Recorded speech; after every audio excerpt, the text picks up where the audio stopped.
Here with Mike with another writing tip this Wednesday morning.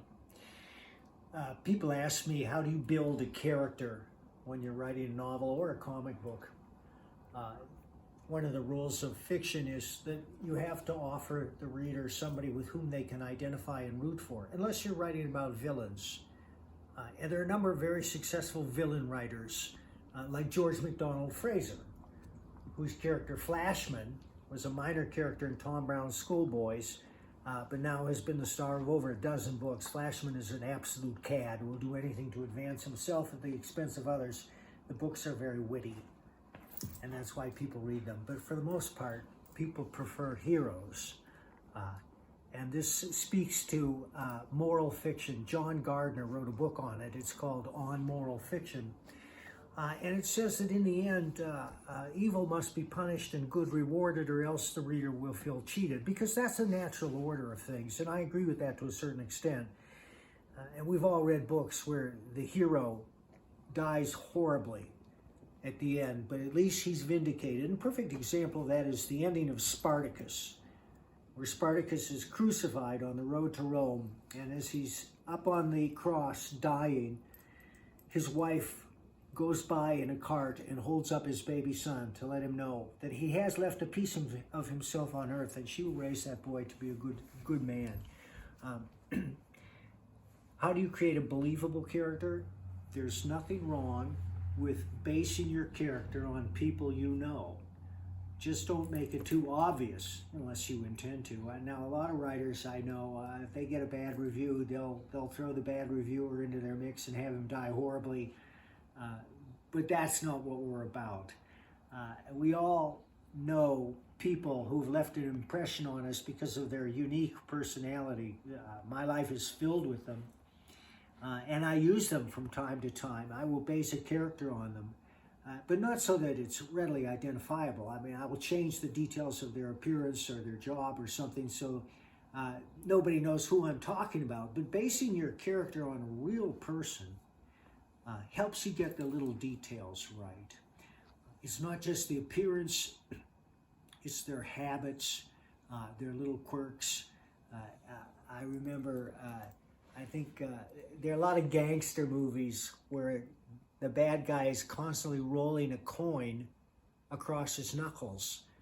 And that's a very memorable gesture. And that's the kind of thing I'm talking about. But more importantly is how they act, how they react, and how they speak. You got to keep your ears open for the way real people speak.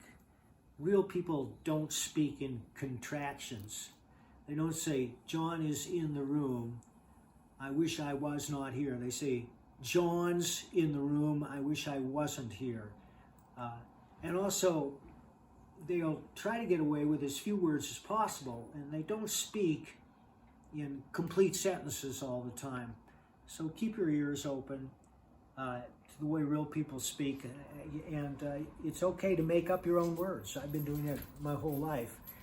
For instance, for I'm going to, I created Omina.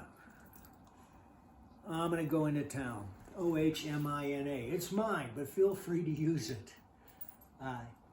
Descriptions are helpful, but you don't have to go overboard. I remember we had an exercise in my high school English class where the instructor asked us to describe a person, and often these descriptions would go into the minutest detail. He had a mole on his cheek, he wore Argyle socks, his hair was swept back in a pompadour, stuff like that. Those details are important, but most important is the character's personality and how they act. So if you're about to launch a novel, if you have an idea, it's always good to outline, but you should do an outline for your protagonist as well, and for several protagonists, to jot down the details of what make them unique. And it's also okay to use family members, but be very careful with that lest you start an internecine battle. And that's it. What is an internecine battle? It's a fight among family members. Is that a real word? Yep. Oh, I have not heard that. Okay. All right. It's rather abstruse. Yes, definitely. What was that phrase that you used that meant getting ready, dinner is ready? Din din est suavecito. So for years, I thought that was actually real words in a foreign language or different language. Anyway, that's one of the phrases Mike made up. Any other fun projects coming up? We're about to launch Private American, Yes. which is everything Captain America should be, but isn't. Private American is a war veteran. He's a second-generation Cuban American who's disgusted by the situation on the southern border and decides to do something about it. And that's the hook, but there's a lot more to it than that. Richard Bonk is blazing through the art. We're going to launch this campaign in a couple of weeks, and I'm pretty sure the book will be finished before the campaign is. Okay, wonderful. All right, so thanks so much. Another great writing tip.